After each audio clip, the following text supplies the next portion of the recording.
Comme c'était convenu, on retourne à notre parashat Nassau, deuxième partie, Bezrat Hashem, Beshem Hashem, Naaseh V'Natzliach. Qu'Akadosh Baruch Hu nous aide, si Dieu veut, ce soir, à éclairer la parashat Nassau d'après les Pirushim du Roi Chaim Kadosh, Rabbi Chaim Ben Attar. Jusqu'à présent, nous avons fait un résumé de la parasha. Maintenant, nous allons rentrer un peu plus dans le vif du sujet de la parasha et les éléments qui sont importants qui vont nous aider dans l'approche d'Akadosh Baruch Hu.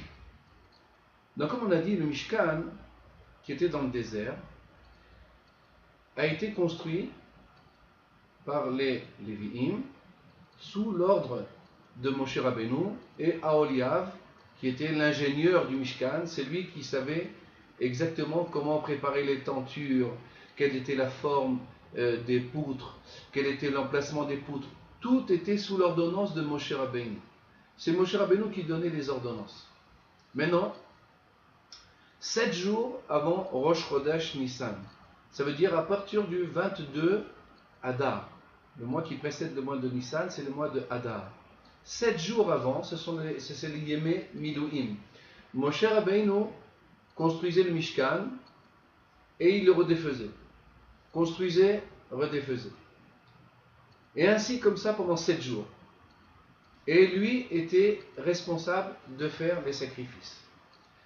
Le jour de Rosh Chodesh Nissan, le Mishkan, comme on a dit, le Mishkan c'était le tabernacle, s'est construit entièrement. Maintenant, lorsque pour la première fois depuis la sortie d'Égypte des Béné Israël, c'est-à-dire après la première année, nous avons eu la deuxième année au mois de Nissan, nous avons eu le srout de construire le Mishkan. C'était après le Matan Torah. Et ainsi, les Béné Israël ont construit le Mishkan dans le désert, sous les ordonnances de Moshe Rabbeinu. Lorsqu'arrivait le mois de Rosh Chodesh Nissan, le Mishkan est fini, construit et tient sur pied. Lorsque les princes des tribus, vous savez bien que chaque tribu avait un nassi, c'était un prince. Et ce prince-là avait quelques obligations. C'est-à-dire c'était le représentant, c'était en quelque sorte le représentant de ce chevet, de cette tribu. Comme vous savez, par exemple, comme on l'a expliqué auparavant, il y avait 12 tribus, les 12 tribus qu'il y avait dans le Ham Israël, à part les Lévi'im, parce que les Lévi'im, ils étaient partis, ils n'avaient pas de tribu en soi, c'était eux, ils étaient préposés sur le Beth Amikdash, sur le service du Beth Amikdash. Maintenant, lorsque le Beth Amikdash a été construit. Attendez, excusez-moi, je me débarrasse d'un livre qui me gêne un petit peu là. Lorsque le Mishkan a été construit, alors dans le désert, on a dit, c'était l'endroit de résidence du lieu d'Akadosh Baruch Hu. Lorsque le Mishkan a été construit, les chefs, les Nisi'im, ça veut dire les princes de chaque tribu, les Béné Israël étaient partagés en 600 000 Neshamot. Maintenant, chaque tribu avait un nombre bien particulier. Je n'ai pas les chiffres en tête. Je suis incapable de vous le dire. Excusez-moi de cette ignorance. Il faut le lire dans les textes. Maintenant, chaque tribu avait un représentant. C'était son chef. Maintenant, chaque chef était préposé à, par exemple, il y a des choses sur lesquelles on faisait qu'avec l'accord du prince de cette tribu, des 12 tribus. Quelles étaient les tribus d'Israël? Yehuda, Shimon, Reuven, Lévi, Issachar, Zevulun, Gad, Asher, Dan, Naphtali, Ephraim ou Ménaché. Comme on l'expliquera plus tard, Yosef ne fait pas partie des 12 tribus des Béné Israël. C'est les enfants de Yosef qui sont venus à la place et qui sont devenus une des 12 tribus. Lorsque le Mishkan a été construit, les Nessim, qui étaient les princes d'Israël, se sont souvenus d'une action qui s'est passée, d'une histoire qui s'était passée, au moment où Moshe Rabbeinu a demandé d'amener des offrandes afin de construire le Mishkan. Parce que pour construire ce Mishkan, il y avait besoin de bois, il y avait besoin d'or, il y avait besoin de cuivre, il y avait besoin d'argent. il y avait besoin de tentures, on avait besoin de laine, on avait besoin de toutes sortes de choses afin de confectionner ce Mishkan. Ça, c'était le travail que pendant des mois et des mois, les Bnei Israël ont confectionné ce Mishkan. C'était grâce à l'aide des Bnei Israël. Comme on verra dans la Parashat Kitissa, Dieu a demandé aux Bnei Israël d'amener des offrandes au Beth Amikdash afin de pardonner la faute du veau d'or. Donc chaque tribu a commencé à amener. Les princes, les chefs de chaque tribu, ont laissé amener tout le monde. Ils ont dit, bon, on va les laisser amener chacun ce qu'ils veulent amener, et nous, ce qui manquera, on complétera. Et ainsi, les Bnei Israël ont commencé à amener de l'or, de l'argent, du cuivre, des tentures, comment on appelle ça, des peaux de bêtes pour faire ce qu'il y avait besoin pour les tentures. Chaque matériel qu'il y avait besoin, et le bois. Et comme ça, les Bnei Israël ont amené tout ce qu'il y avait besoin pour le Mishkan. Lorsqu'est arrivé au moment où les princes des tribus ont dit maintenant on va amener, ils se sont rendus compte que quoi? Que les Bnei Israël ont tout déjà amené. La seule chose qu'il fallait amener, c'était les pierres qu'il y avait sur le pectoral du Kohen Gadol, sur le éphod. Ça veut dire les 12 pierres précieuses sur lesquelles était marqué le nom des tribus. Sur chaque pierre précieuse, il y avait un nom d'une tribu. Et comme ça, sur le Kohen Gadol, lorsqu'il rentrait au Mishkan, il avait sur lui les 12 pierres précieuses sur lesquelles il y avait le nom des Bnei Israël. Les princes, donc on a dit les élus de chaque tribu, la tribu de Reuven, Yehuda, Shimon, et ainsi de suite, se sont rendus compte de leur erreur. Normalement, lorsque Dieu demande à faire quelque chose, il faut être zariz, il faut être pressé de faire la chose. Et eux, ils ne se sont pas pressés, ils ont laissé tout le monde amener. Ils ont dit qu'ils amènent tout, c'est ce qui manque qu'on amène. Cette faute leur est restée ancrée dans leur tête pendant des mois et des mois. Jusqu'au moment où les Bnei Israël ont construit le Mishkan, où Moshe Rabbeinu a ainsi édifié le Mishkan. Et ce jour, c'était Rosh Chodesh. Ce jour-là, comment on appelle ça?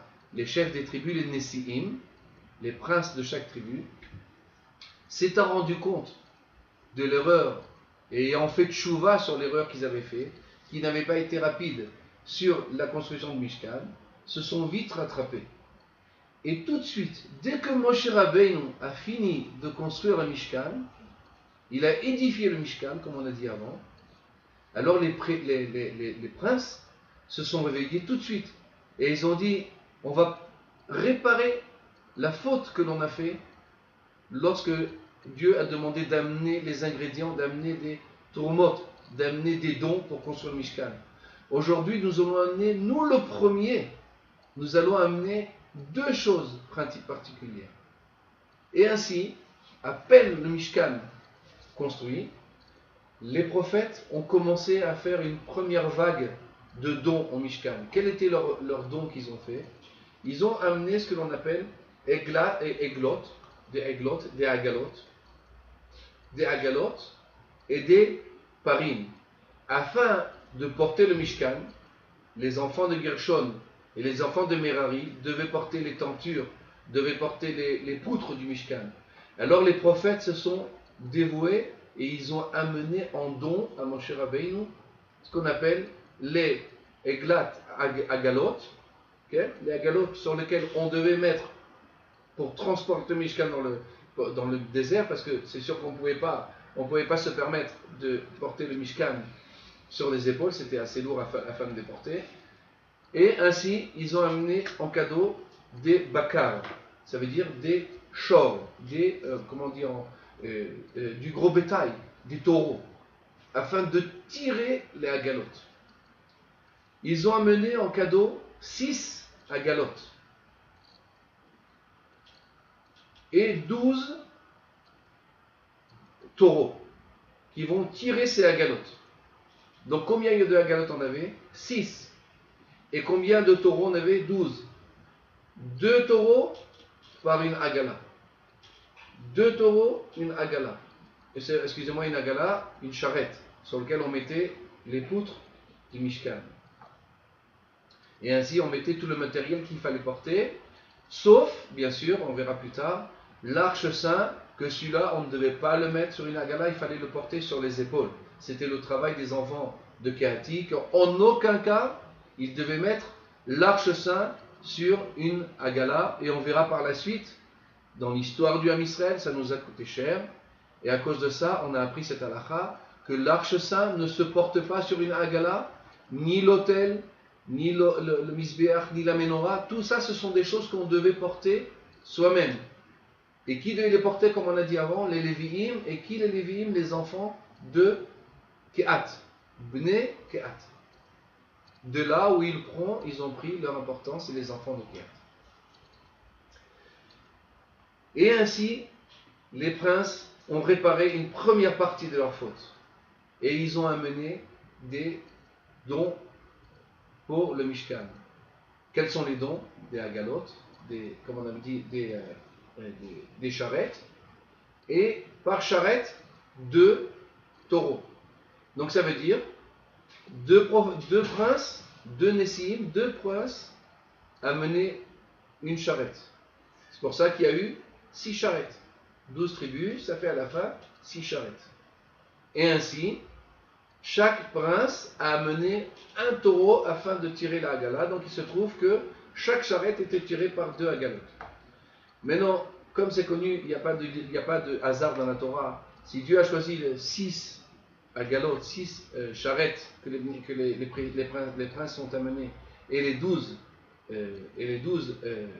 comment on appelle ça, taureaux pour tirer les hagalot, ce sont des allusions que la Torah veut nous dire pour apprendre plusieurs choses. C'est une allusion ici aux 6 jours de la création du monde. Pour ça, il y avait 6 hagalot. C'est aussi 6 au nombre de comptes de Mishnayot qu'il y a dans la Torah. Il y a 6 Sidrei Mishnah. Avant de dire Sidrei Mishnah, je m'excuse, mon français m'échappe un petit peu là. 6 Sidrei Mishnah, ça veut dire qu'il y a 6 traités de Mishnayot. En tout, dans le Talmud. Et ainsi, il y a 6 Imaot. C'est qui les Imaot? Sarah, Rivka, Rachel, Léa, Bilha, Zilpa. Ce sont les 12 femmes sur lesquelles sont venus le Ham Israël est né. Ce sont les mères de tout le Ham Israël. Et ainsi, comme ça, il fallait 6 hagalot qui représentaient tout ce qu'on vient de dire maintenant. Et il y avait ensuite 12 taureaux. Ça veut dire que ce sont eux qui tirent le Mishkan. C'est qui tire le Mishkan? C'est les Bnei Israël. Pour ça, il y avait 12 taureaux par rapport aux 12 tribus d'Israël. C'était une représentation.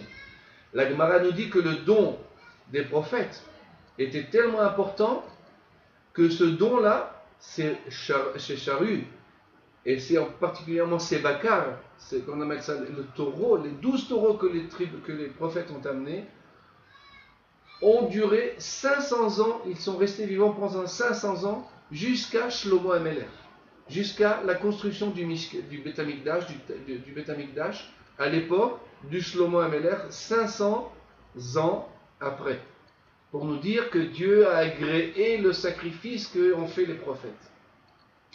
Maintenant la Torah nous dit, ils ont amené le Mishkan, ils ont amené les dons devant le Misbéa, ils ont amené 2 dons devant le Mishkan. Ils ont amené, il n'y a pas marqué qu'ils ont été agréés. De là on apprend, la Gemara nous dit, que Moshe Rabbeinu, lorsque les prophètes, pas les prophètes, excusez-moi, lorsque les princes ont amené ces dons-là, Moshe Rabbeinu ne savait pas s'il fallait les recevoir ou non. Parce qu'il s'est souvenu de la faute qu'ils avaient fait à l'époque.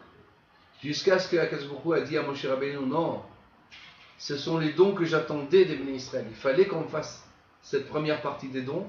Donc c'était les hagalot, c'est-à-dire les charrettes, et les 12 parts. Et donc à ce moment-là, Moshe Rabbeinu les a acceptés. Maintenant, une fois que le Mishkan, le Beth Amikdash a été construit, à ce moment-là, chaque tribu a amené, d'après le Or HaChaim Akadosh, chaque tribu, les 12 tribus, donc chaque prince de tribu, parce que c'était le préposé, chaque Yehuda a amené son sacrifice, deuxième sacrifice qu'on verra plus tard, a amené son sacrifice par Nachshon ben Aminadab. C'était lui le prince de la tribu de Yehuda. Ensuite, il y avait Netanel Beltsoa, c'était le prince de la tribu de Issachar. Et ainsi de suite, les 12 tribus ont amené, comme on verra plus tard, des offrandes au Mishkan, des offrandes au Beth Amikdash, des offrandes de manger et des offrandes d'animaux. Ces offrandes-là avaient une valeur spirituelle et symbolique très importante aux yeux d'Akadosh Baruch Hu. Le Rachaim Akadosh nous dit que ce jour-là, les princes étaient tellement pressés de se faire pardonner leurs péchés. Ça veut dire, à l'époque où ils amenaient leur don au Mishkan, ils ont été un peu paresseux. Cette fois-là, ce jour-là, à l'inauguration du Mizbeach, à l'inauguration du Beth Amikdash, les 12 tribus, les 12 princes des tribus ont amené des sacrifices ensemble. Chacun a amené les 12, comme on verra plus tard, on va faire le détail de ce qu'ils ont amené. Ils ont amené tout ensemble devant Moshe Rabbeinu. Et ils ont dit à Moshe Rabbeinu, voilà notre offrande qu'on fait pour l'inauguration du Mishkan. Quelle est leur offrande qu'ils ont fait? Ils ont fait ce qu'on appelle Ke'arat Kesef, Mizrak Echad. Ils ont fait une offrande d'un plateau, Ke'arat Kesef, qui était fait en argent, excusez-moi. Mizrak Kesef, apparemment une coupe qui était faite aussi en Kesef, en argent. Et dans cette coupe et dans ce plateau, on a mené du solet. C'est quoi du solet? C'était de la semoule. Effectivement, une partie des sacrifices que l'on faisait au Mishkan, c'était de l'offrande de solet, de la semoule que le Kohen devait préparer d'une certaine manière, avec de l'huile, avec des encens, et ainsi il le sacrifiait sur le Mizbeach.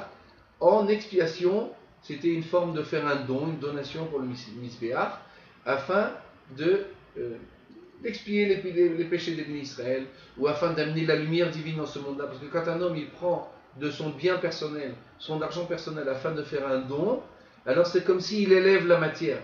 Cette matière qui était basse, qui était bassement usée, on se servait de ça à des fins matérielles uniquement, était élevée spirituellement par ce don que l'on faisait au Mishkan.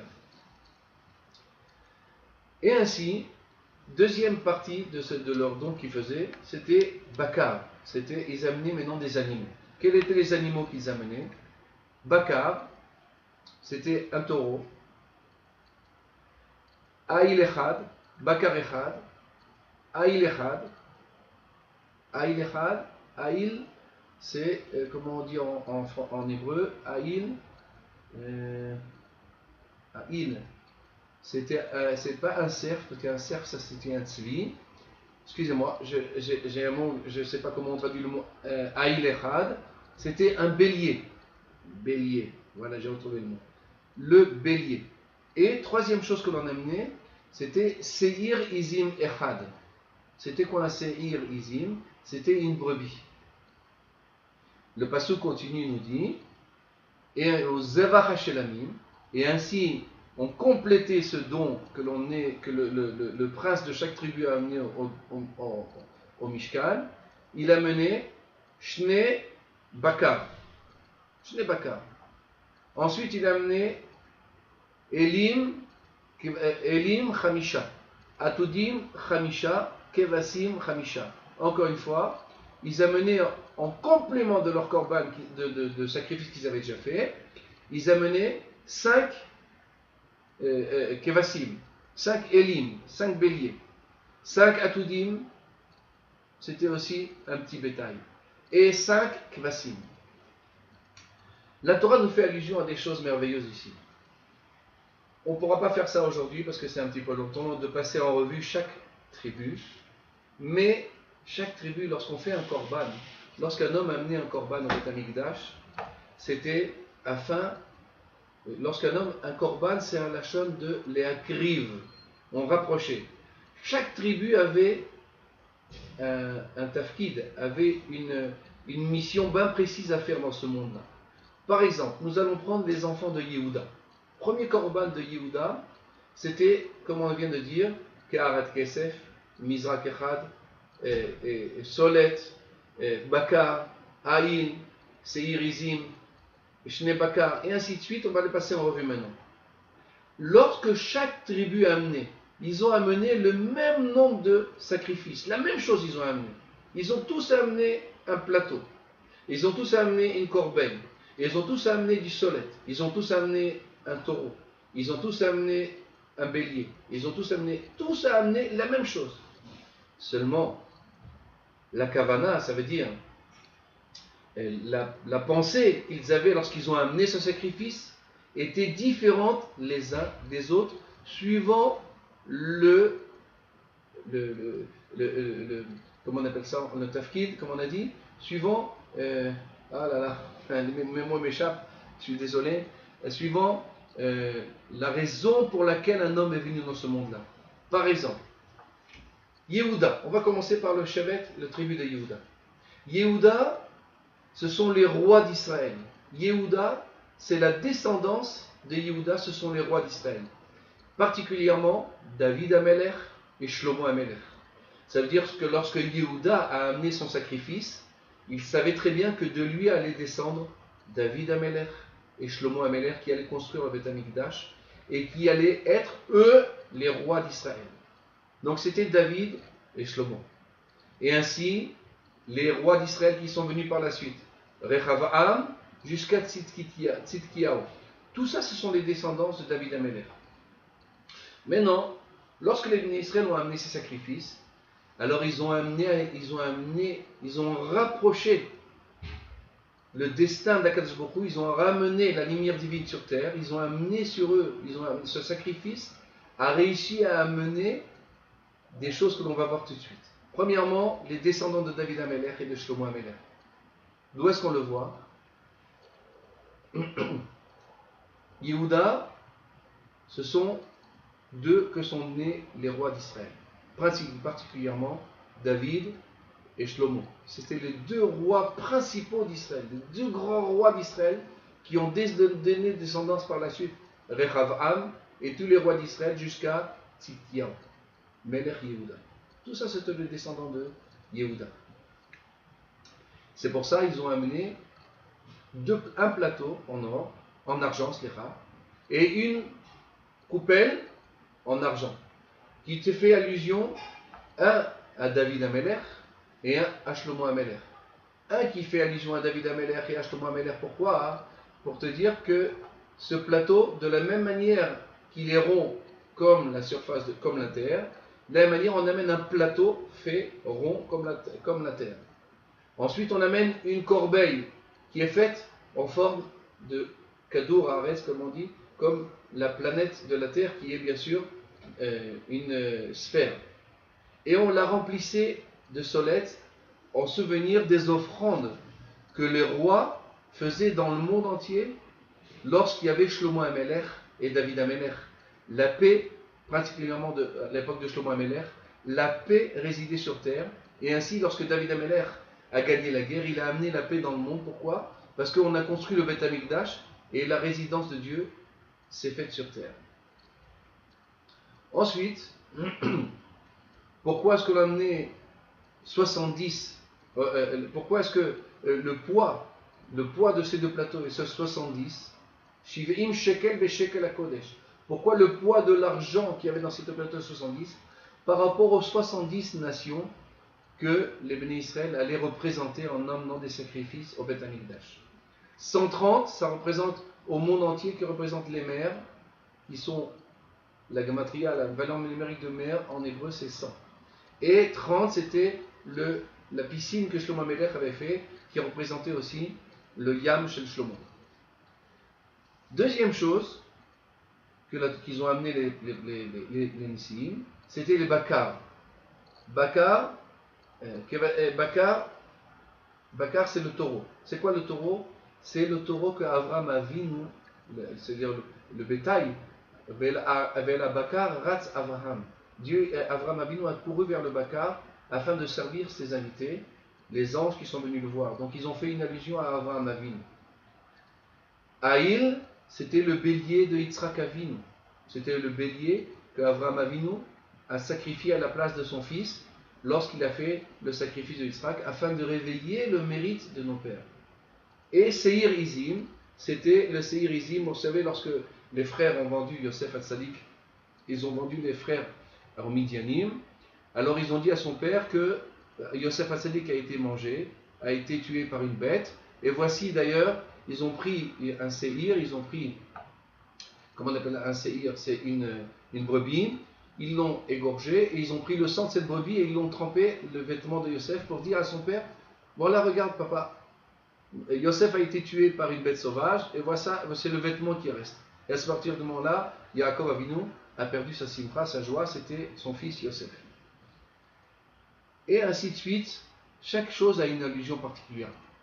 Lorsque Akadosh Baruch Hu a vu les dons des Béné Israël, les dons des Béné Israël, qui faisaient allusion au roi d'Israël, et qui faisaient allusion au père d'Israël, Abraham, Yitzhak et Yaakov, alors à ce moment-là, Dieu a agréé le korban, a agréé le sacrifice des 12 tribus, et il a eu une joie, il a dit à Moshe Rabbeinu, accepte ce sacrifice, et amène-le, et fais-les rentrer dans le Mizbeach, dans l'autel, et sacrifie-les, et ce qu'il faut garder pour le solet, et ainsi de suite, et à ce moment-là, ils ont fait ce qu'on appelle Chanoukat HaMizbeach.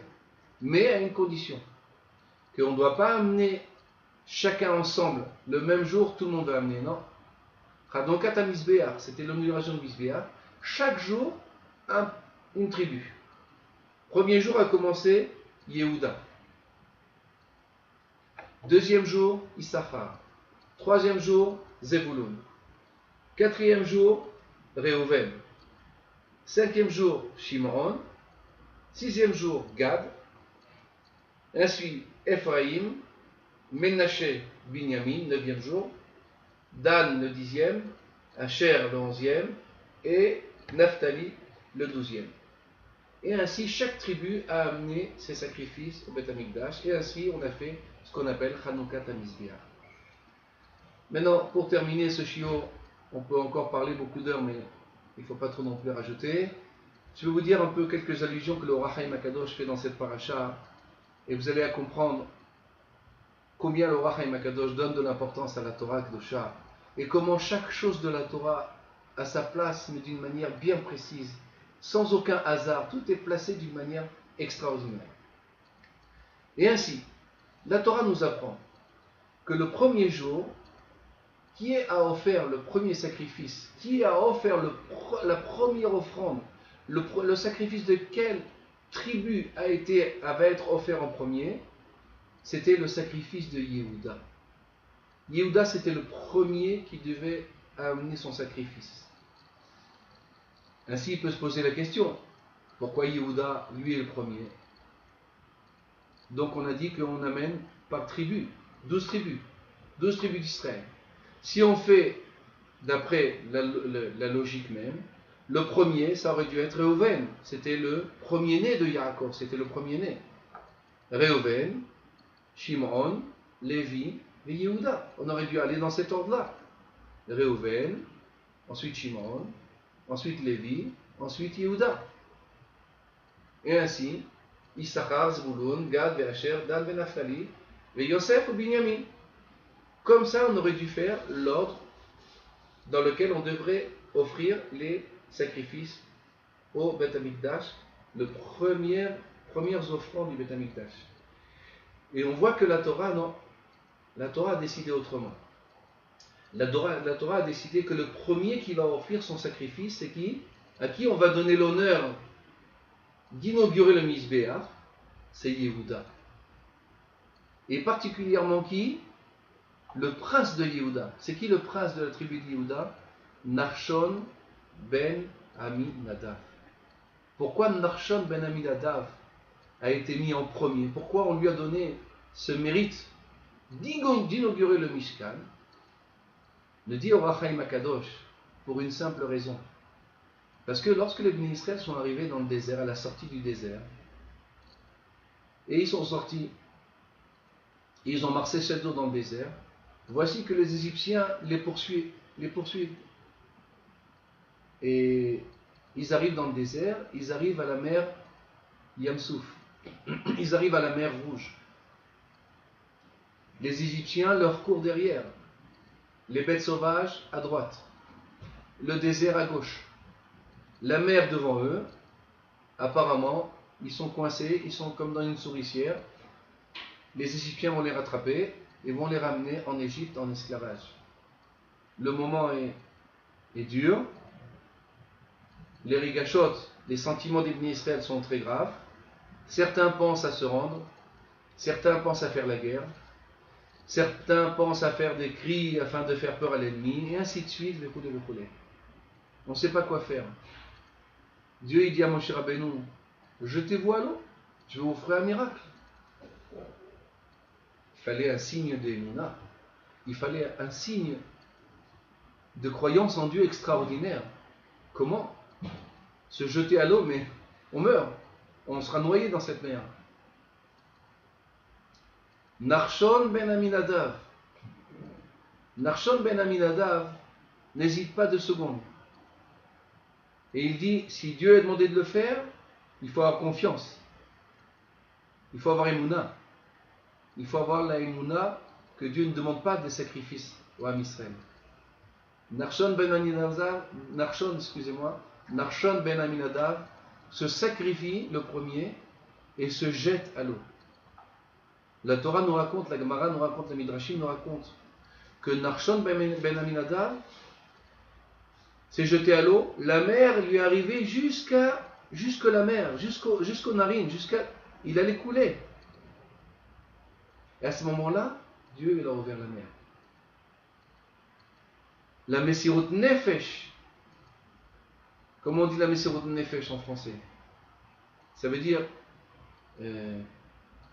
ce sacrifice de lui-même que Yehuda, Nachshon ben Aminadav, de la tribu de Yehuda a fait, ce sacrifice de sa personne qu'il a fait pour Hachem, a donné le mérite au Ham Israël que la mer s'est ouverte grâce à lui. Et ainsi de suite, les Bnei Israël ont pu se rejeter à l'eau, et petit à petit la mer s'est ouverte devant eux. Ce signe, cette Messirut Nefesh, ce sacrifice de lui-même que Yehuda a fait, que Nachshon ben Aminadav lui a fait, la Torah lui en a mis le reconnaissant.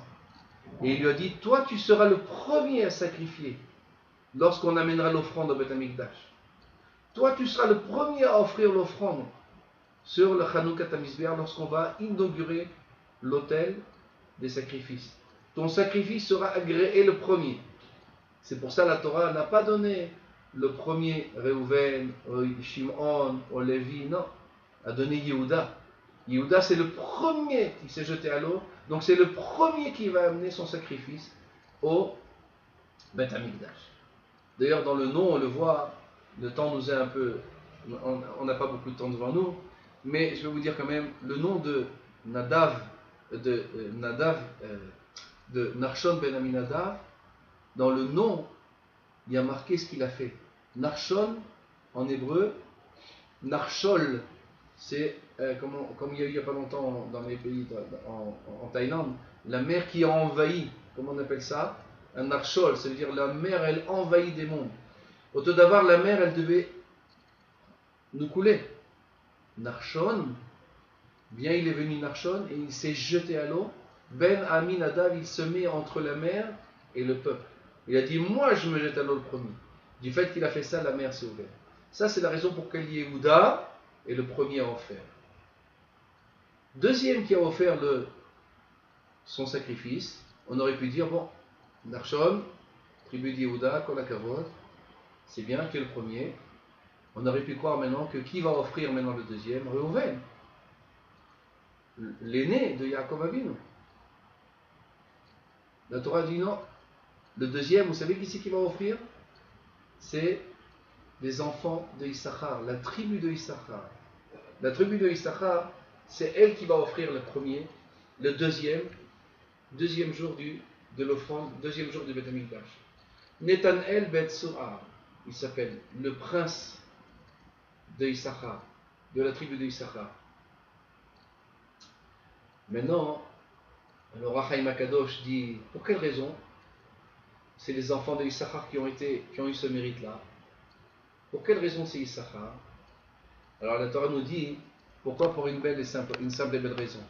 Parce que Issachar, ce sont le tribu qui s'est sanctifié rien que pour étudier la Torah. Issachar, ce sont les gens qui étaient sanctifiés à rester dans les Beth Midrash, dans les yeshivot. Ils se sont mis de cœurs et âmes pour l'étude de la Torah. Ça, c'est les enfants de Issachar. Le srout, le mérite de quelqu'un qui étudie la Torah, et qui étudie la Torah, Mesirut Nefesh, dans les moments les plus difficiles, même lorsqu'on n'a pas toujours les moyens financiers d'étudier la Torah, et même lorsqu'on n'y arrive pas, mais malgré ça on le fait, c'est Issachar. Issachar, il a pris cette chose-là. D'ailleurs, dans le nom du prince de Issachar, en hébreu, c'est un peu difficile de traduire en français, mais c'est pas grave. Comprenez ce que je vais vous dire. Et la traduction, ça ne correspond pas tellement au français, mais comment s'appelait le prince de la tribu de Issachar? Netanel ben Suar. Netanel, c'est Dieu a donné. Ça veut dire la Torah s'est donnée. À qui la Torah elle s'est donnée? Ben Suar. C'est quoi Atsuar en hébreu? C'est la même racine que Tsahar. La Torah se donne rien qu'à qui? À celui qui est prêt à se donner dans la difficulté et dans la souffrance. C'est-à-dire la Torah ne s'acquiert pas quand quelqu'un il est dans l'aisance et dans la facilité, il attend pour étudier la Torah. Non, la Torah doit s'étudier même dans la difficulté, même dans les moments les plus difficiles de la vie, que Dieu nous en préserve. Ça, c'est le tribut de Issachar. La Torah se donne à cet homme-là, Netanel ben Suar. Dieu se donne à celui qui souffre pour la Torah. Que bien que c'est dur, il continue à étudier la Torah. Ça, c'est le tribut de Issachar. C'est pour ça que Dieu lui a donné en mérite d'offrir son sacrifice en deuxième.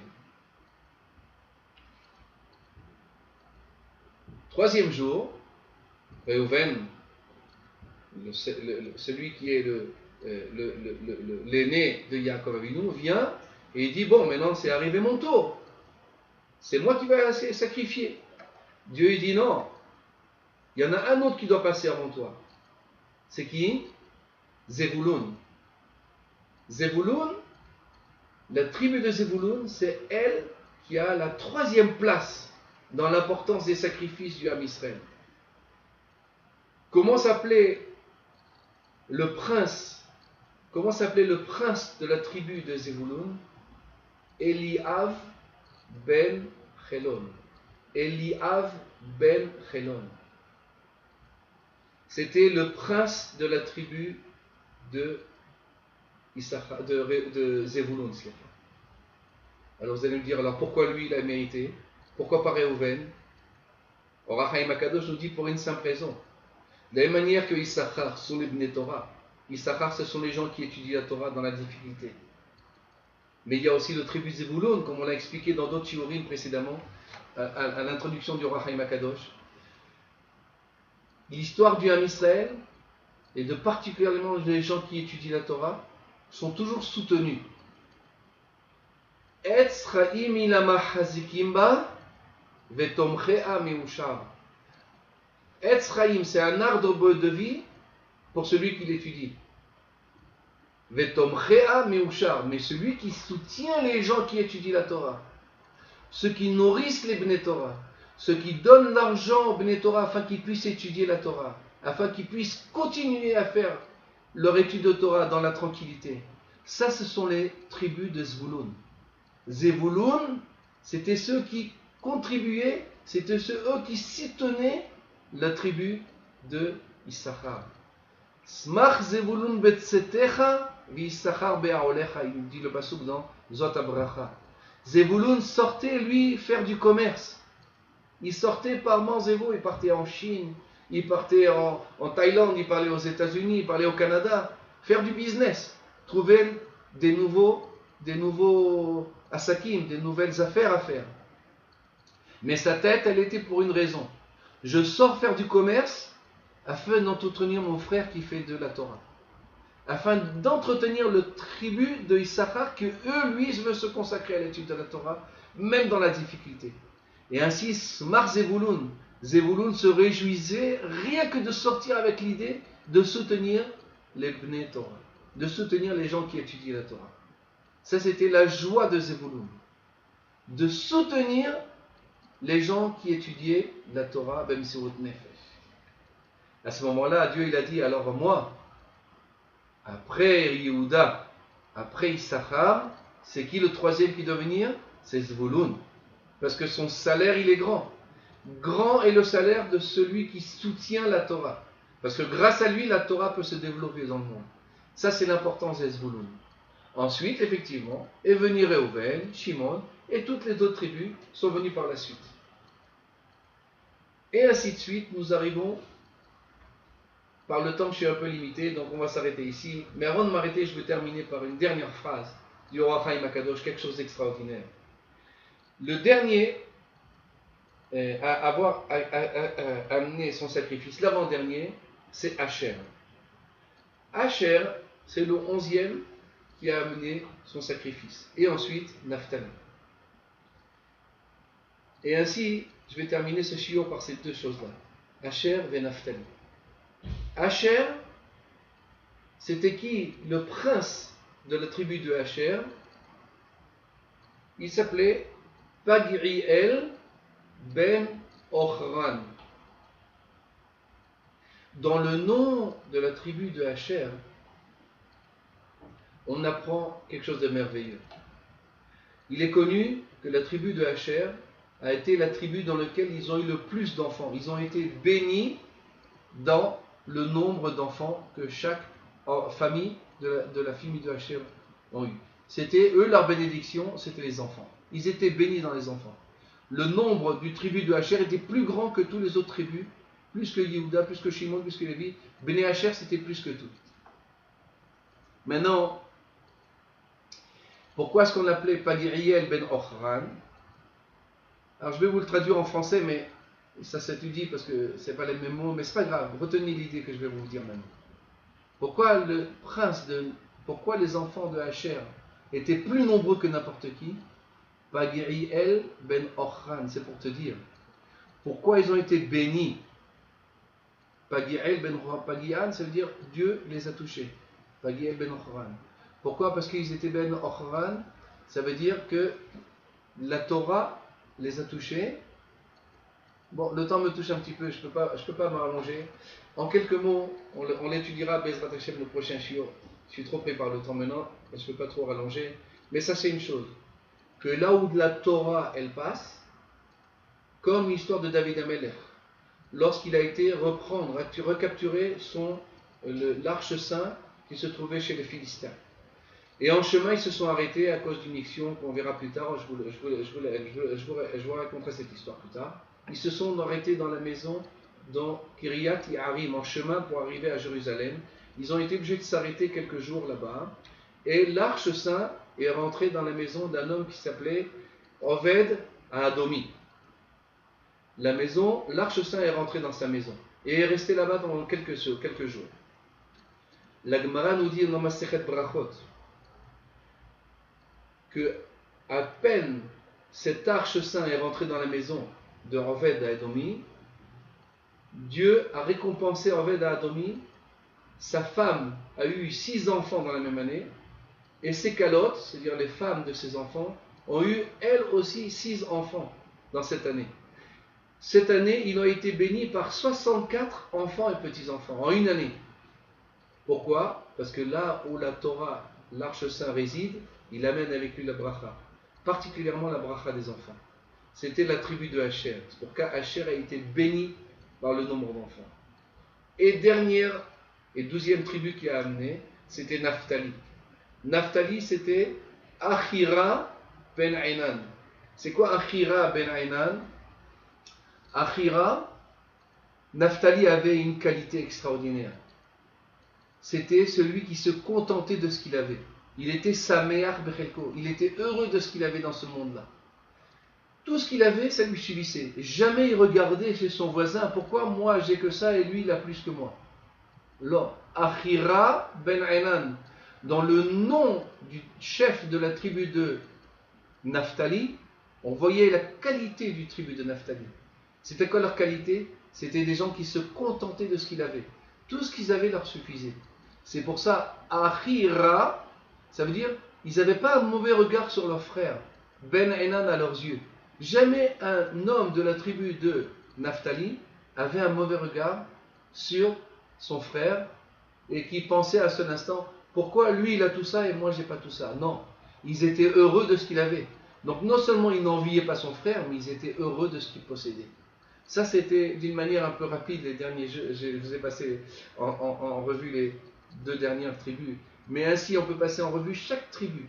Et si on aura le temps avec l'occasion, Bezrat Hashem, on fera un shiur sur les tribus et leurs midot et leurs valeurs morales qu'ils avaient. Et c'est ça qui a fait en sorte que les 12 tribus ont accepté, Dieu a agréé le korban de chaque tribu, et ainsi grâce à leur bonne midot. C'est à nous, Bezrat Hashem, de prendre sur nous, de ressembler à Yehuda, de faire abstraction de notre personne, Messirut Nefesh pour la Torah, et pour Akadosh Baruch Hu et pour son frère, de toujours penser à faire du bien à son prochain. Deuxièmement, d'étudier la Torah, même quand c'est difficile, de s'asseoir et étudier la Torah. Troisièmement, soutenez les gens qui étudient la Torah. Lorsque vous voyez un Talmid Chacham qui a des difficultés financières, venez à son aide. Et ainsi de suite, les tribus de Hacher. Soyez toujours là, participez à tout ce qui se passe pour la Torah, vous serez bénis. De toutes les brachot que vous voulez. Et, dernière chose qu'on a vue ensemble, c'était la mida de Et Samer Bechelko. Eze ou Achir, c'est qui l'homme le plus riche dans ce monde-là? C'est celui qui sait se contenter de ce qu'il a. Et nous allons en prendre comme ça exemple sur la tribu de Naphtali. Voilà, nous avons terminé pour aujourd'hui, pour cette semaine, Bezrat Hashem. Le temps passe très vite, surtout lorsqu'on passe du Orach Chaim Akadosh. J'espère que vous profitez de notre shiurim. Je serai heureux d'entendre vos réactions. Si vous voulez m'envoyer des emails afin de nous encourager dans nos shiurim que l'on fait. Bientôt, si Dieu veut, Bezrat Hashem, pour la loi du Orach Chaim Akadosh, le Tetvav Bet Tammuz, dans un mois, Bezrat Hashem. J'espère sortir le 5e livre, les 5 livres de Torah, avec les explications du Orach Chaim Akadosh, d'une manière simplifiée, en hébreu. Et nous avons commencé maintenant la traduction en français. J'espère pour que les mois prochains, on puisse vous amener au Orach Chaim Akadosh en français pour les francophones. Kol Tov, Shabbat Shalom Orach, Bracha Vatzlacha à tout le monde.